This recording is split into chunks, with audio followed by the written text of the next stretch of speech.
Welcome to Washington Today on C-SPAN Radio for Thursday, February 12, 2026. A partial federal government shutdown. The Homeland Security Department is looking likely after Senate Democrats block Republican attempts to fund the department beyond Friday's deadline. Republicans say the extra time is to finish negotiations on immigration enforcement reforms. Democrats say those reforms need to be in the bill now.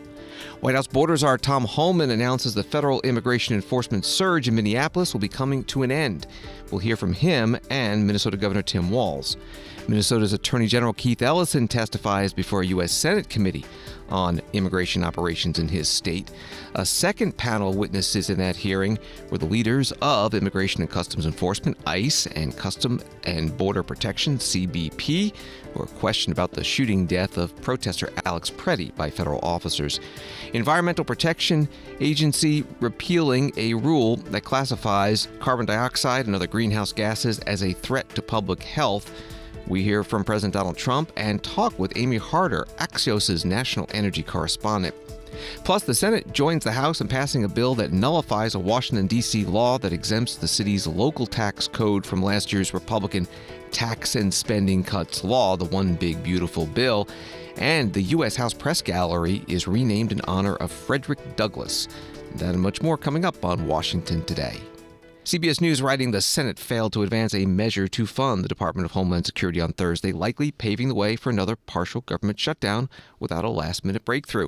In a 52-47 vote, all but one Democrat, Senator John Fetterman of Pennsylvania, opposed moving forward with the bill, which would fund DHS through September. The motion needed 60 votes to succeed. Senate Majority Leader John Thune voted against the motion in a procedural move that allows him to bring it up again. Funding for DHS, which oversees Immigration and Customs Enforcement and Customs and Border Protection, is set to lapse at 12 a.m. Saturday. ICE and CBP would continue operating if that happens, since they received billions of dollars in separate funding last year. That was from CBS News. The Senate Minority Leader Chuck Schumer, New York Democrat, saying that he would be voting against it because the bill fails to make any progress on reining in ICE and stopping the violence. We'll hear from him in a moment. But first, the Senate Majority Leader John Thune, Republican of South Dakota, on the Senate floor before the vote. Now, I'm not sure if Democrats thought the White House would just accede to every one of their demands or what, but they cannot reasonably expect to reach an agreement without actual negotiation with give and take from both sides. We warned Democrats they were not allowing enough time for this process. But they insisted on their 2-week time frame CR anyway. And now that we have been proven right, the onus is on Democrats to agree to an additional CR to allow time to complete the negotiations. Unless, of course, Democrats are more interested in a political issue than they are in an actual outcome. Because it's starting to look like Democrats might not have been interested in actual reforms. As I mentioned, they left an agreement on the table that would have provided for body cameras, de-escalation training, and increased spending oversight. And now, instead of allowing adequate time to negotiate on additional measures, they are threatening to shut down the Department of Homeland Security, which will get them exactly 0 changes to the status quo. So what is it? What is it, Mr. President, that the Democrats want? Policy changes? Or is it a political issue? Mr. President, Democrats are never going to get their full wish list. That's not the way this works. Republicans, for example, will not agree to measures that make it impossible for law enforcement officers to do their jobs. But Democrats can build on the measures that Republicans have already agreed to if they actually engage in serious negotiations with the White House. So, Mr. President, the ball is in Democrats' court. Are they going to shut down the Department of Homeland Security, which would be their second shutdown this fiscal year? Or are they going to allow for the time to negotiate with the White House and get agreement on a final bill? Senate Majority Leader John Thune, Republican from South Dakota, on the Senate floor. The Senate first took a roll call vote on a bill that would fund the Homeland Security Department for the rest of the fiscal year through September 30th, and that failed 52-47, short of the 60 votes needed. And then the Homeland Security Appropriations Subcommittee Chair, Katie Britt, Republican of Alabama, asked unanimous consent to pass a 2-week Homeland Security Department temporary funding bill known as a CR, continuing resolution, to avoid the shutdown Friday night. Subcommittee ranking member Christopher Murphy, Democrat of Connecticut, objected to that. Senator Chuck Schumer, Democrat from New York, the minority leader, spoke at a news conference after the votes. From day one, I've said unless there are really strong, meaningful reforms to rein in ICE and stop the violence, there will not be Democratic votes to fund ICE and extend the awful status quo that now exists. Well, today, Senate Democrats made that point absolutely clear. For weeks, we've been pushing common sense reforms, the very types of things that local police and sheriffs throughout America routinely follow. Today's strong vote was a shot across the bow to Republicans. Democrats will not support a blank check for chaos. This vote today asked a simple question. Will you rein in ICE's abuses, or will you vote to extend the chaos? Republicans chose chaos, and the Democrats, we refused. Republicans chose to put a bill on the floor that ignored the abuses, ignored the outrage, ignored what the American people want overwhelmingly. And they failed to get the votes to avoid a shutdown at DHS. As we've said for weeks, if Republicans want to keep DHS funded, they need to get serious. They need to sit down. They need to negotiate in good faith, produce legislation that actually reins in ICE and stops the violence. And I'm proud of my caucus. Senate Democrats listened to the American people and stood together with one clear, strong voice. Enough is enough. We listened to the American people and stood together with that clear voice. The American people are tired. They're tired of seeing these horrific videos. They turn your stomach. And 90% of Americans say they've seen them. The videos of Americans beaten, snatched off the streets, treated like they have no rights. These videos are reminiscent of what you see in dictatorships. The Americans are tired of masked agents conducting warrantless operations in their communities, secret police. They're tired of chaos, secrecy, and zero accountability. That is not what law and order looks like. And Republicans simply cannot pretend that this outrage does not exist. It's their responsibility now to step forward, heed the calls of the American people, and work with us to pass real reform. Senate Minority Leader Chuck Schumer, Democrat from New York, at a news conference at the White House. President Trump was asked about the likely partial government shutdown of the Homeland Security Department. Mr. President, we might be heading into a partial government shutdown. When was the last time you spoke with Chuck Schumer, and do you still feel Democrats are negotiating in good faith? Well, a week ago I spoke, but, we have to protect our law enforcement. Actually, the Supreme Court gave a ruling, or one of the courts gave a very big ruling on masks, that you have the right to use them, for personal protection if you want. So I don't know how that interjects. They want our law enforcement to be totally vulnerable and put them in a lot of danger. They have some things that are really very, very hard to approve, frankly. As you know, it's only pretend. We had various of the other bills. That's all done, but we're left with this one. We have to protect our law enforcement. Very important. President Donald Trump at the White House, and Homeland Security Secretary Kristi Gnome answered a reporter's question about likely partial government shutdown of her department as she was at the U.S. border with Mexico in San Diego. We're concerned about the Department of Homeland Security not being funded. In fact, I think it's the wrong message to send to the world at this point in time. When you think about it, every other portion of the federal government has been funded except Homeland Security. That's telling the rest of the world the Democrat Party doesn't think that protecting America is safe. It's the wrong message to send. They keep talking about the fact that they want ICE's operations to be impacted, but only 11% of that bill is ICE. The rest of it is FEMA, which is responsible for disaster response, for protecting our critical infrastructure. If we had some kind of an attack or a terrible disaster that hit our country, FEMA is the agency that's responsible for running our government, for stabilizing our country. And the Democrat Party is choosing not to fund FEMA and put us in jeopardy in that situation. The other things that wouldn't be funded is TSA. The security at all of our airports is in jeopardy because they've refused to fund the Department of Homeland Security. The TSA, those officers that show up and check your bags, they screen individuals on if they're safe to get on airplanes or not, they won't be paid. After Friday, they won't be paid and won't receive their paychecks. And I hear people talk about the fact, well, they're exempt employees, they're expected to still show up. How long would you continue to show up for a job that you're not being paid for? Homeland Security Secretary Gnome at a news conference on the U.S.-Mexico border in San Diego. There were protesters behind her. You could hear the sirens.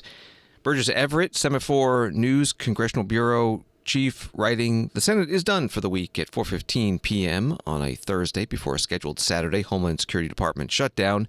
Next vote is February 23rd, though the Senate Majority Leader John Thune says he'll call back members beforehand if there's a deal. This is Washington Today. From the Minneapolis Star-Tribune, White House Border Czar Tom Homan on Thursday announced the end of Operation Metro Surge, President Donald Trump's administration's immigration crackdown in Minnesota that began in December. Homan called the operation a success, announcing that federal immigration agents will draw down over the next week and be redeployed to other parts of the United States. Demonstrations against ICE have been a near constant presence in the Twin Cities since the operation began, with the blaring sound of whistles surrounding agents' activities. The fatal shootings of Renee Good and Alex Pretti by federal agents in January fueled the demonstrations, which Homan said at times veered into illegal impeding of law enforcement.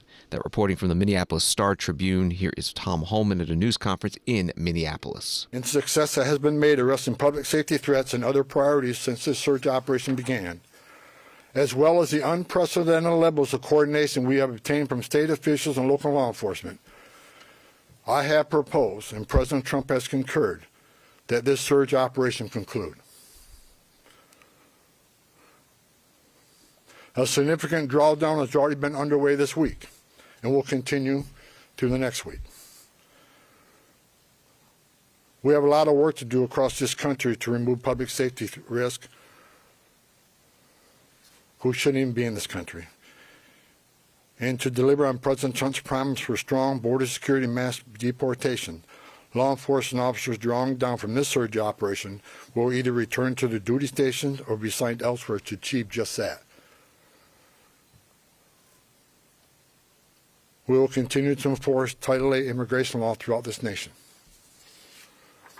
Prioritizing national security threats and public safety risks makes sense.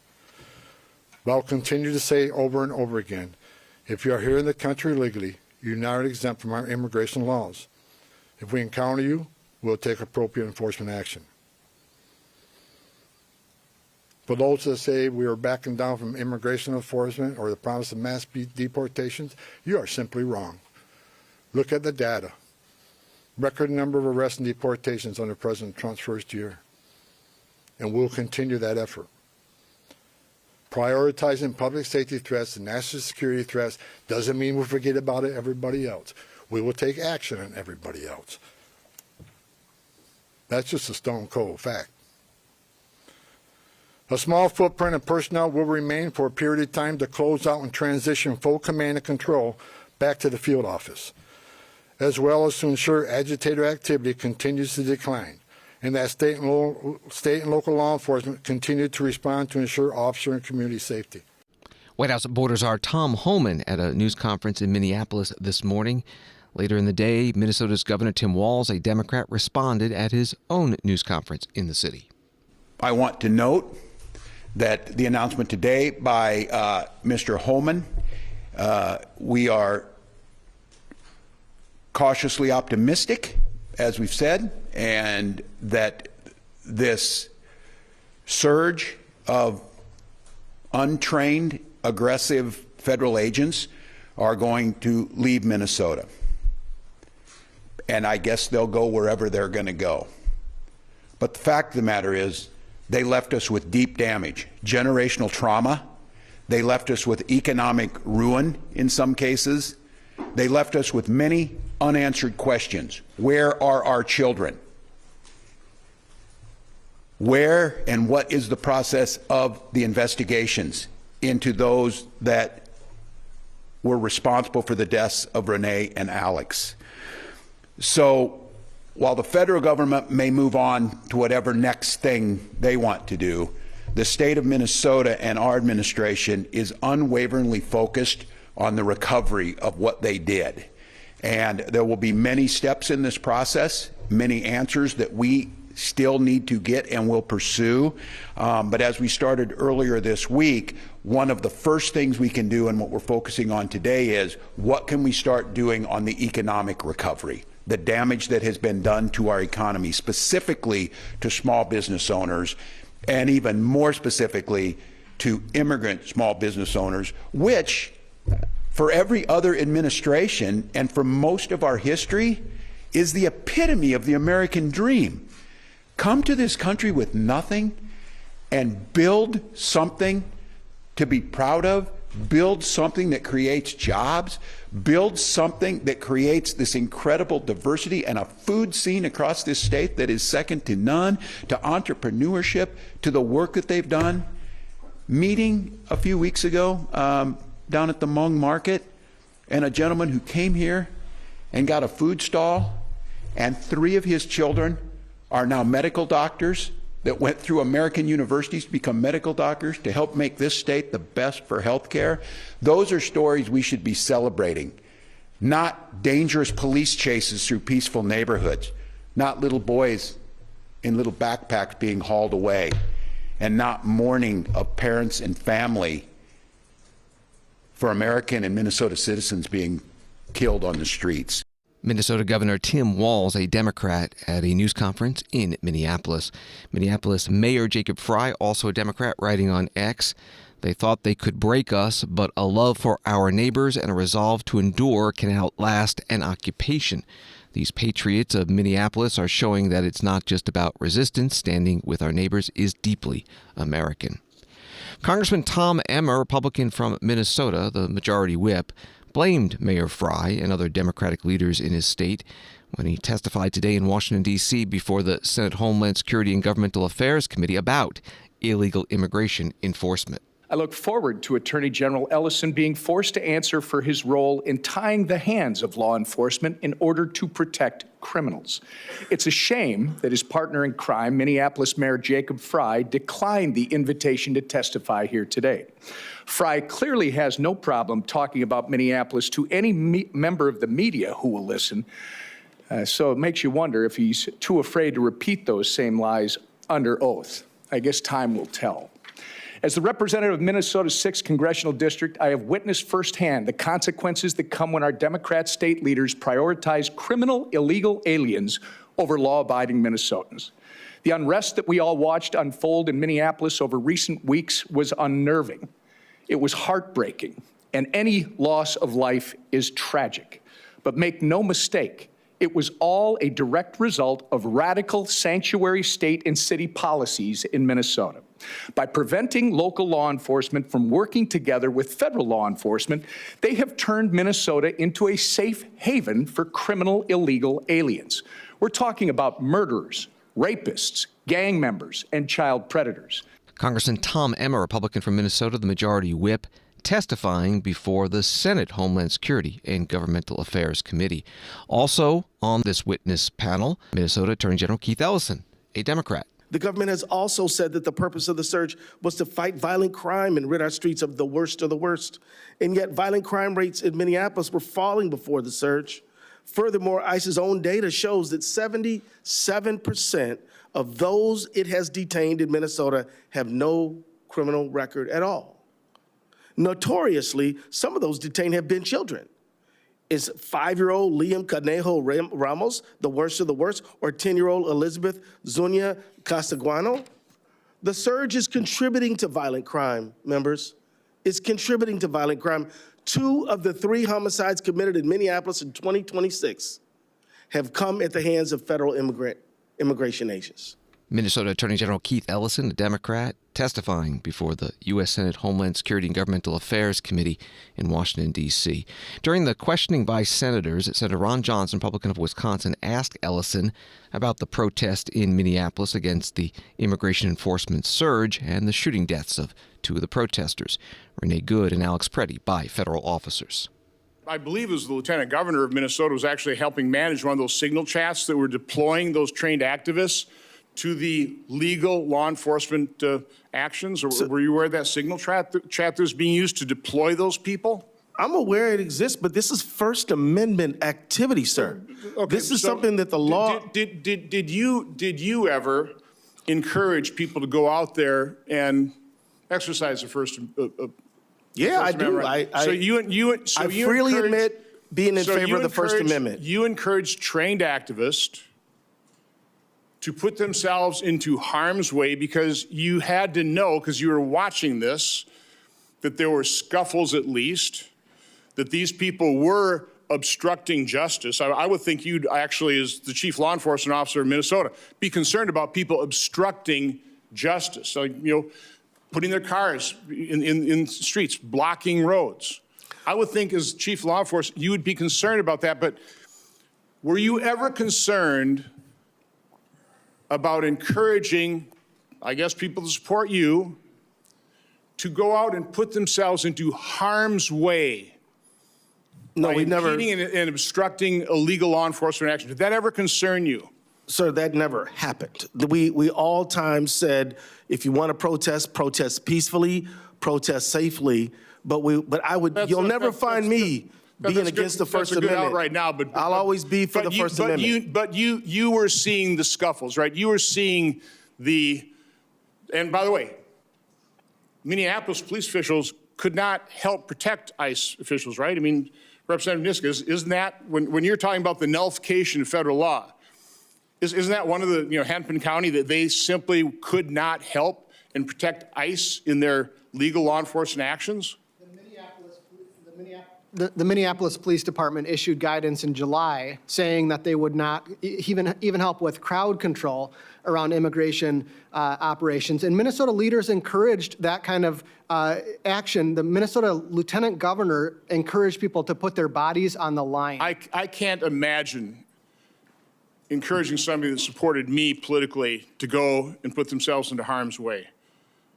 I can't imagine that, particularly when you know that these law enforcement officials had been shot at, a couple of illegal immigrants inadvertently killed because people were shooting at ICE officers.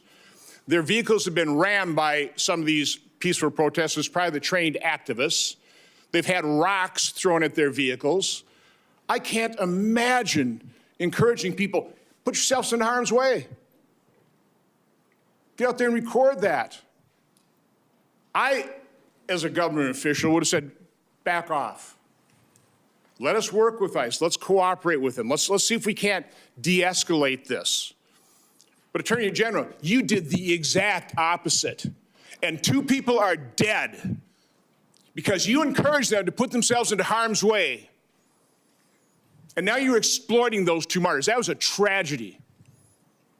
It never should have happened. Now, we can investigate, but I can't imagine being a law enforcement official where I know my colleagues have been shot at, their vehicles rammed, that their trained activists deployed. And by the way, we know at least one of those activists had a semi-automatic pistol with extra clips. So now you're an ICE officer. You're doing enforcement action. You've got a team behind you trying to protect you. You've got all these trained activists behind you. Is it any wonder they're at hair trigger alert? A tragedy was going to happen, and you encouraged it. And you ought to feel damn guilty about it. Senator Ron Johnson, Republican from Wisconsin, questioning Minnesota's Attorney General Keith Ellison, a Democrat, at today's Senate Homeland Security and Governmental Affairs Committee hearing in Washington, D.C. A second witness panel of this hearing included the leaders of Immigration and Customs Enforcement, or ICE, Customs and Border Protection, CBP, and U.S. Citizenship and Immigration Services. Washington Times article about it reads, Senator Rand Paul took the country's immigration chiefs through a step-by-step video of the encounter that led to last month's shooting of Alex Pretti in Minneapolis, telling them they've lost the trust of the public. The Kentucky Republican, during a Senate hearing Thursday, said he's not sure there was anything criminal in the shooting, but it's terrible police work. That was the article from the Washington Times. Here's part of the exchange. Senator Paul, the committee chair, with the committee's ranking Democrat, Gary Peters of Michigan, questioning CBP Commissioner Rodney Scott. I think the problem what we have on so many of these images, and not just this one, all of the images that we see is really people being held in forcefully from inches away, sprayed in the eyes with this stuff. And I know it depends on the circumstances, but there's got to be a better policy. You guys have to figure it out. I mean, there was a stark contrast when we see the array of ICE agents and Border Patrol agents and the Minneapolis State Police. And it is not an easy job. I have 2 policemen, retired policemen that work for me. Being a policeman is not an easy job. Being an ICE agent is not an easy job. Being a Border Patrol. But the Minneapolis policemen were standing there stoically with their arms crossed, and you could say, well, they weren't getting all the crap thrown at them. That's true. But they also weren't launching tear gas back at, and grenade launchers of pepper spray. So what is the policy, first, Mr. Scott, for how we use pepper spray, and not we, how the agent's supposed to use pepper spray and when? In this case, they should be using it when there's active resistance or when they're trying to de-escalate to prevent using some other type of a weapon or a tool. Right. I guess why don't we move forward go ahead. So I just want to be clear, because we all want to know that we're all seeing the same thing, because this is the question. This is what the questions of the American people have, because they've been hearing a lot from the administration, especially early on, and their eyes tell them something completely different. So what we just saw here is that we saw an agent pepper spray Mr. Pretti at a close range. Is that correct? Everybody saw that, Mr. Correct. Mr. Scott? It was at a close range. He still just had a phone in his hand, and he puts his hand up to basically protect his face from being sprayed. Is that what you see? Is there something we're missing here? I would have to watch the video again for that last statement. Can we do that? Just look at it real quick. Yeah, we can go back and show last 20 seconds again. Go back 20 seconds. Right here. So what we saw is that the agent grabbed him, grabbed him, pulled away with a spray, and he's putting up his hand like, oh my God, you're going to spray me in the face. Right. And see, the thing is that we've got more than one problem here. I think that, I understand you not wanting to make conclusions yet, but nobody believes you're going to, because you made conclusions immediately, not you, but people within the government made conclusions immediately that he was a terrorist and an assassin, that people aren't believing that it's going to be an honest investigation. It's also been quite a while. And I'm one who, I am very pro-law enforcement. I don't think, as terrible as this is, it's something that's a crime. I think it's terrible police work. But there has to ultimately be repercussions. I think he is retreating at every moment. He's trying to get away, and he's being sprayed in the face. I don't think that's de-escalatory. That's an escalatory thing. So while pepper gas, you might have a theory of how it might be a de-escalation, in this case, without a question, it is. But I can tell you, if we come back with a result and people say we looked at it, nobody's to blame for anything, and there are no changes, I think it destroys the trust in ICE. You want to trust in ICE and Border Patrol agents. We've got to restore that. Senator Rand Paul, Republican of Kentucky, chair of the Homeland Security and Governmental Affairs Committee at today's hearing. You also heard from the ranking Democrat on the committee, Gary Peters of Michigan, and one of the witnesses on the second panel, Customs and Border Protection Commissioner Rodney Scott. The full hearing ran about 4 hours. We covered it live on the C-SPAN networks, and you can find the video at cspan.org. The House today passed legislation to exempt, quote, less than lethal projectile devices, such as tasers, from being classified as firearms under federal law and subject to excise taxes and regulations. The title of the bill was Law Enforcement Innovate to De-Escalate Act. Congressman Pete Stauber, Republican from Minnesota, a retired law enforcement officer, spoke in favor of the bill during the House floor debate. As one of just a few people that have represented their constituents in Congress, I was one of the few that wore the uniform. I was one of the few that was shot while off duty. I was one of the few that had a gun malfunction when it was pointed at my head. I was one of the few that ran into the fire. I was one of the few that was on our tactical response team. And when they talk about tasers, it is a tool that we can use in law enforcement to save lives. Not only the officer, not only the subject or the suspect, but bystanders. For my colleagues on the other side of the aisle to try to defend the philosophy that we don't need those, or this piece of legislation that involves the tax code isn't legit, is just atrocious. Here's a list of people that support it. The African American Mayors Association, the Hispanic American Police Command Officers Association, the Federal Law Enforcement Officers Association, the Fraternal Order of Police, major county sheriffs of America, Peace Officers Research Association of California, and so many others. You can ask every officer, law enforcement officer on the streets of America whether they want this to move forward and pass and become law. The answer is yes, because the technology continues to grow and grow. When I first started in law enforcement, we had one shot at the taser. When we would cross draw, flip the switch up, bring it up, taser, taser, taser. We only had one. Later on in my career, we had 2 options. This gives us 10 in some cases. 10 options to subdue a subject that is violent and is going to either harm the officer, bystanders, or more importantly, themselves. Cross draw, flip up, taser, taser, taser. This is a good bill. And my colleagues on the other side of the aisle, they know it's a good bill. In fact, one of the co-sponsors won't even come and talk about it, because his majority, Mr. Speaker, doesn't want it. This is the extension of the defund the police. I've had it. Congressman Pete Stauber, Republican from Minnesota, on the House floor. Opposing this bill during the debate, Congresswoman Lucy McBath, Democrat from Georgia. Law enforcement officers serve a critical role in promoting public safety. That is why we must give them the tools to do their job effectively and safely. But contrary to what so many of my colleagues have been told, H.R. 2189 does nothing to help law enforcement officers. In fact, it would put our law enforcement officers and so many others in great danger by giving dangerous people easy access to serious weapons.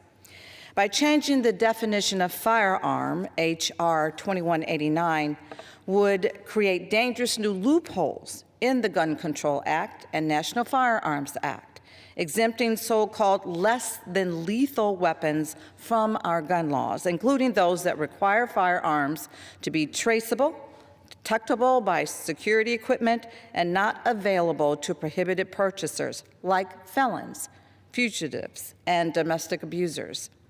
These exemptions would allow these weapons, which can be deadly, to be sold to anyone, including dangerous people, without having to undergo a background check.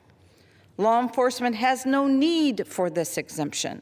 They are already exempt from many gun laws and already use all kinds of weapons, including those covered by this bill, without any legal obstacles. Congresswoman Lucy McBath, Democrat from Georgia, on the House floor. The House passed this bill by a vote of 233 to 185, sending it to the Senate. Voting yes, 22 Democrats, and 1 Republican voted no, Brian Fitzpatrick of Pennsylvania.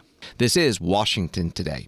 From Associated Press, the Trump administration on Thursday revoked a scientific finding that long has been the central basis for U.S. action to regulate greenhouse gas emissions and fight climate change, the most aggressive move by the president to roll back climate regulations. The rule, finalized by the Environmental Protection Agency, rescinds a 2009 government declaration known as the endangerment finding that determined that carbon dioxide and other greenhouse gases endanger public health and welfare. The endangerment finding by the Obama administration is the legal underpinning of nearly all climate regulations under the Clean Air Act for motor vehicles, power plants, and other pollution sources that are heating the planet.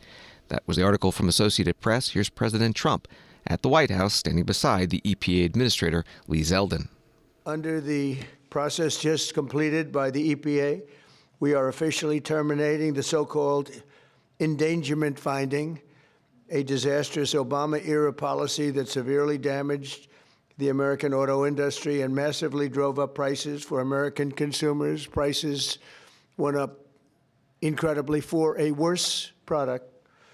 This action will eliminate over $1.3 trillion of regulatory costs and help bring car prices tumbling down dramatically.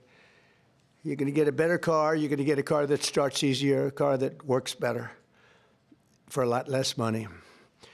In 2009, Barack Hussein Obama, his EPA designated fossil fuels such as oil, gas, and other things that actually make factories rock and roll and other things drive very nicely as a threat to health and human welfare, known as the endangerment finding. This determination had no basis, in fact, had none whatsoever, and it had no basis in law. On the contrary, over the generations, fossil fuels have saved millions of lives and lifted billions of people out of poverty and all over the world. And you see it with the blackouts all over where they don't use it, where they went to wind, intermittent wind, which is weak and ineffective and very, very costly, most costly energy there is. And people are dying because there was no air conditioning or there was no heating. Lots of other things, bad things happened. And yet this radical rule became the legal foundation for the Green New Scam, one of the greatest scams in history, probably as great, maybe even greater than Russia hoax, et cetera, which the Obama and Biden administration used to destroy countless jobs. And the jobs have been just decimated. Although they're all coming back because of tariffs, they're all coming back into our country at levels we've never seen before. But it raised prices and caused immense harm to the U.S. auto industry. We thought irreparable, but we've got them back. We're coming back now. President Donald Trump at the White House.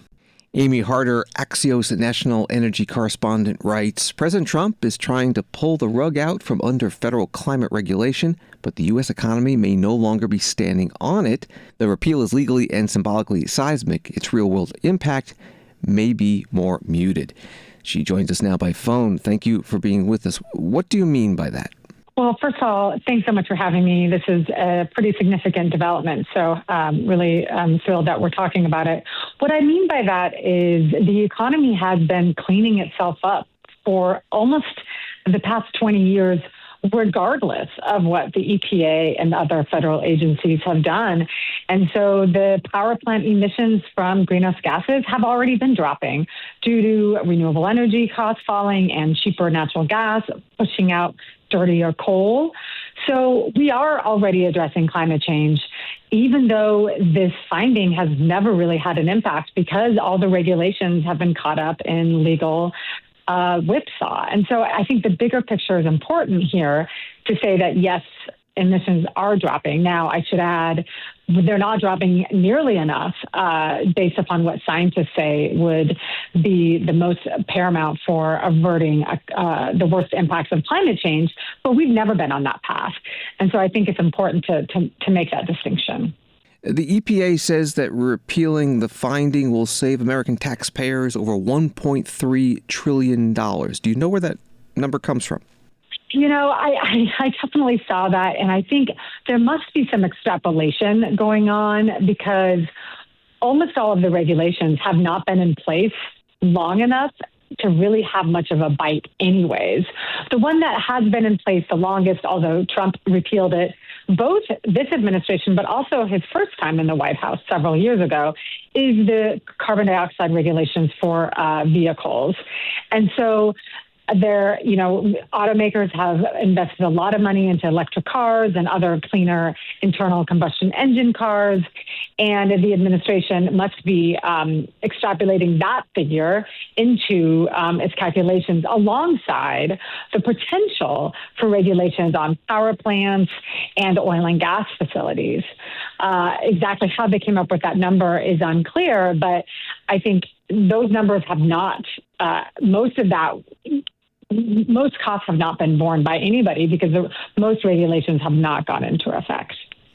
President Trump was asked today what he would say to Americans concerned about the public health effects of rolling back this endangerment finding, and he said Americans shouldn't worry because it has nothing to do with public health.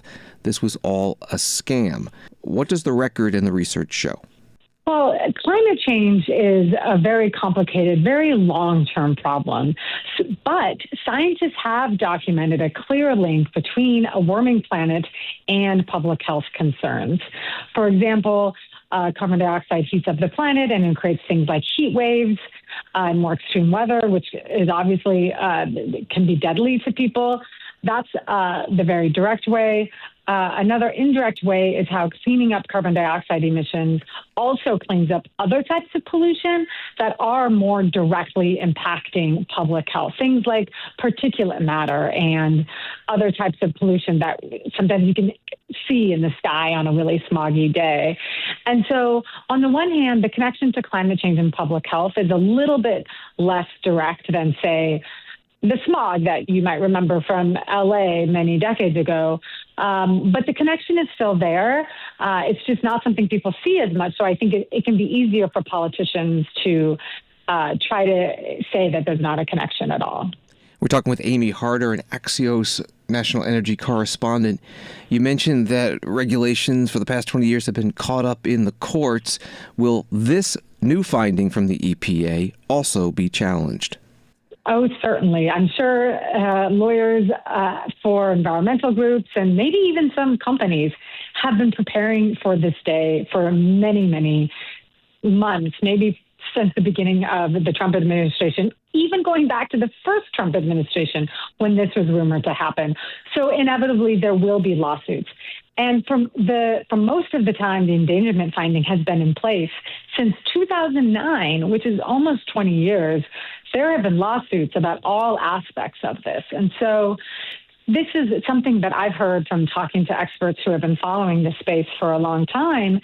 They say that this is just the latest and perhaps the most significant sign that basing big policy on regulations that can be changed based on who's in the White House is not a way to do big policy. Now, of course, the reason why politicians have done this is because Congress is so polarized, nothing can get through there. And so we're stuck between polarized Congress and now an administration that's repealing everything the last administration did. And finally, you mentioned that the repeal is legally seismic, but also symbolically seismic. What is the symbolism here? So I've mentioned a couple of times that the direct impact of the endangerment finding has been limited because regulations have been caught up in legal limbo. But that doesn't mean it hasn't had a symbolic, more subtle or indirect impact on corporate behavior. I think as soon as the endangerment finding was issued in 2009, corporations and other industries that would be regulated under this finding saw where the puck was going and started to make investments that would comply with future investments. And I think privately, when you talk to corporate executives, they are tired of this back and forth in politics where they can't make decisions, investment decisions, because Washington can't make up its mind on what it wants. Just ask auto companies like Ford and others that have written off billions because of their electric vehicle investments.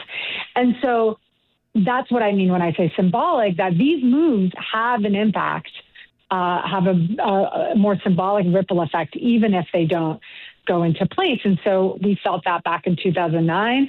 And now today, the puck might be skating in the opposite direction. Everybody I talk to says that the energy transition is continuing regardless. It's slowing down, to be clear, under Trump. I think time will tell if the transition does eventually fully reverse because of the action that President Trump is taking. Amy Harder, Axios national energy correspondent. You can find her articles at axios.com. And on X, she's at Amy A. Harder. Thank you very much. You're so welcome. Thank you. You're listening to C-SPAN Radio's Washington Today. Politico writes the Senate on Thursday passed a measure that would effectively force Washington, D.C. to offer key incentives like new deductions for tipped income and overtime pay, at least for the time being. The resolution, which would overturn D.C. legislation that didn't offer incentives from last year's GOP tax law on the local level and was not subject to the filibuster, passed the Senate on a party line vote, 49-47. Now heads to President Donald Trump's desk. That was from Politico. Here's some of the floor debates. Senator Rick Scott, Republican from Florida, in favor. I rise today to fight for working families and businesses. Congress is D.C.'s legislative body. It says right in the Constitution. Article 1, Section 8, Clause 17 reads, Congress shall have the power to exercise exclusive legislation in all cases whatsoever over such district as may become the seat of government of the United States. This means we have a constitutional responsibility to fight for those living here in our nation's capital, just like any legislator should fight for the people living in their state.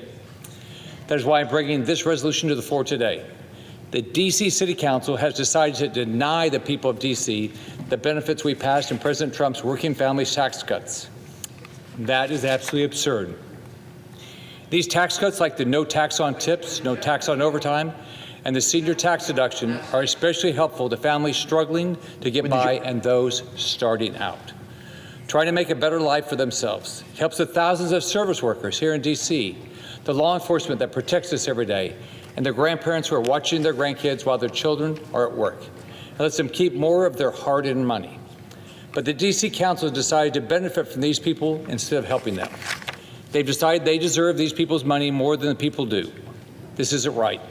Senator Rick Scott, Republican from Florida, on the Senate floor on Wednesday. There was debate on the disapproval resolution on Wednesday and a vote today, Thursday. Senator Angela Alsobrooks, Democrat from Maryland, spoke against.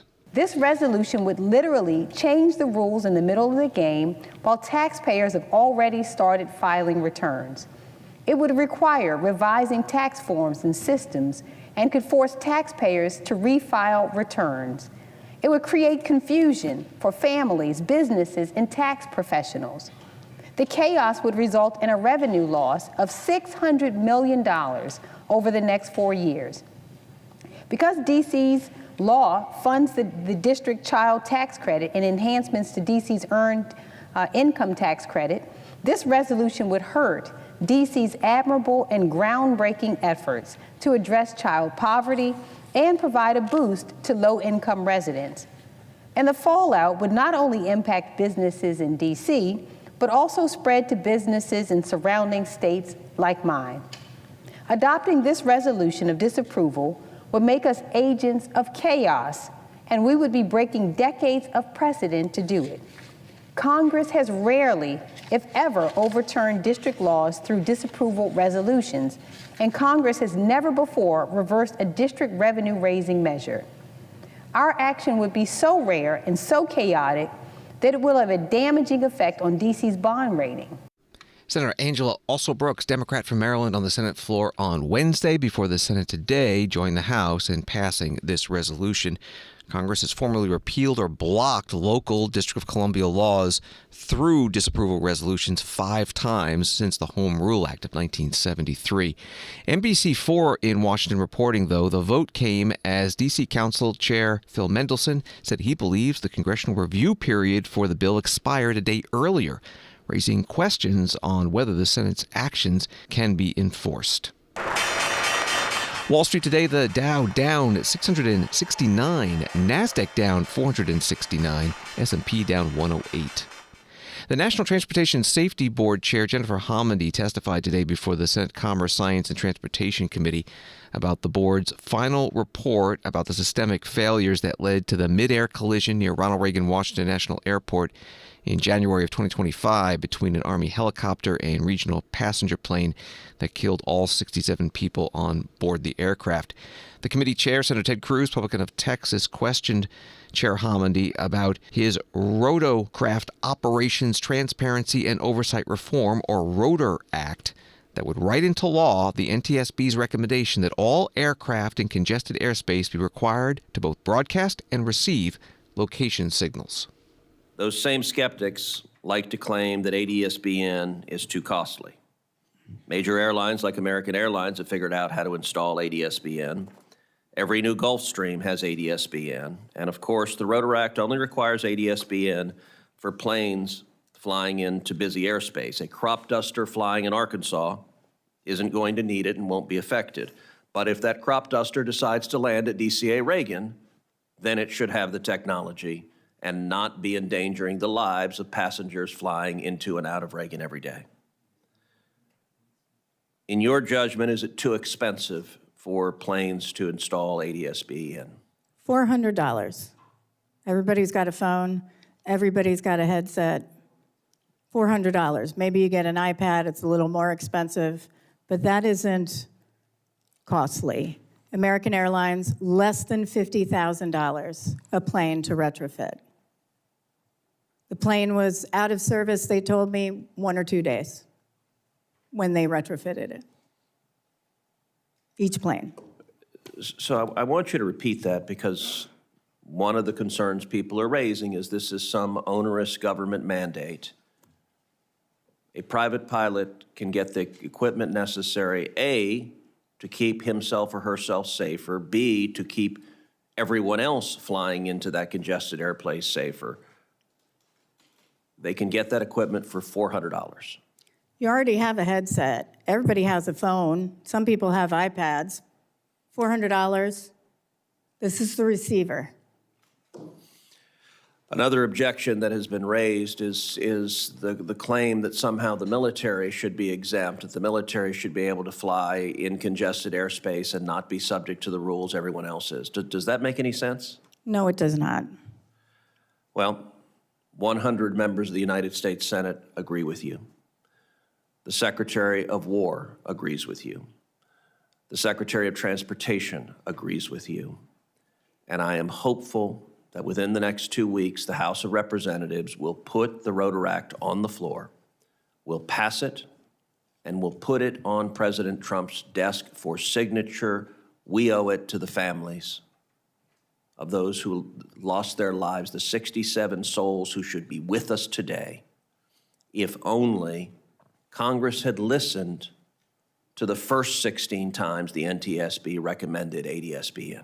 Senator Ted Cruz, Republican from Texas, chair of the Commerce, Science, and Transportation Committee, questioning the National Transportation Safety Board Chair Jennifer Homendy at today's hearing. Chair Homendy was also asked during the hearing about this week's decision by the FAA to shut down the airspace around El Paso, Texas for 10 days and then only to reopen the airspace a few hours later. New York Times writing it was precipitated when Customs and Border Protection officials deployed an anti-drone laser on loan from the Department of Defense without giving aviation officials enough time to assess the risks to commercial aircraft, according to multiple people briefed on the situation. That was from the New York Times. Here's Senator Maria Cantwell, Democrat of Washington State, the committee's ranking member, asking the questions to Chair Homendy. If you would just comment on San Antonio, El Paso for us about this newest event. I don't know a lot. I don't know anything about El Paso other than what I read. It's not something that we handle. However, from what little I know, I will say there has been miscommunication or no communication between at least the Army and FAA for years. Now, the Army, the 12th Battalion participated in the helicopter working group, but in general, they weren't having conversations. Which this is, in this accident, the key issue as well. The conversation should have been happening. Senator Maria Cantwell, Democrat of Washington State, ranking member on the Commerce, Science, and Transportation Committee, questioning NTSB Chair Jennifer Homendy. The U.S. House of Representatives Press Gallery was formally renamed today to honor Frederick Douglass for Douglass's contributions to journalism and civil rights. The Deseret News writing about it, Douglass made history as the first black member of the Congressional Press Galleries in 1871, as he reported for primarily black audiences on the Reconstruction era, during which Congress debated and established the legal status of black Americans, such as citizenship and voting rights. Douglass himself escaped from slavery in 1838. Congressman Byron Donalds, Republican from Florida, sponsor of the House resolution that led to the renaming, spoke at today's ceremony. His life story from the field, from the slavery fields, to the world stage is one of the greatest narratives of perseverance in U.S. history. He didn't see himself as an outsider looking in. He saw himself as a rightful heir to the promises of 1776. Naming the press gallery after Frederick Douglass is a deliberate choice. Today, we often see the media landscape as fractured, but Douglass showed us what the press is supposed to be, a beacon of truth that bypasses the powerful to reach the people. He didn't have a massive backing when he started the North Star. He had a printing press, a clear voice, and a conviction that truth, when set on fire, could burn down the institution of slavery. By putting his name here, we are setting a standard for every journalist which occupies those seats. We are telling them, be like Frederick Douglass. Be bold, be factual, be fiercely independent, and above all, love this country enough to tell the truth about it. Congressman Byron Donalds, Republican of Florida, at today's ceremony in the U.S. Capitol building. He was joined by Congressman Burgess Owens, Republican of Utah, who is also African American, and House Speaker Mike Johnson, Republican from Louisiana. Thanks for listening to Washington Today. A programming note that C-SPAN's Ceasefire airs Friday at 7 p.m. and 10 p.m. Eastern. This week, host Dasha Burns, joined by former New York Democratic Congressman Steve Israel and former Pennsylvania Republican Congressman Charlie Dent, for a conversation about bipartisanship and civility in politics, and also their outlook on the upcoming midterm elections and congressional news of the day. C-SPAN Ceasefire Friday at 7 p.m. and 10 p.m. Eastern. Have a good night.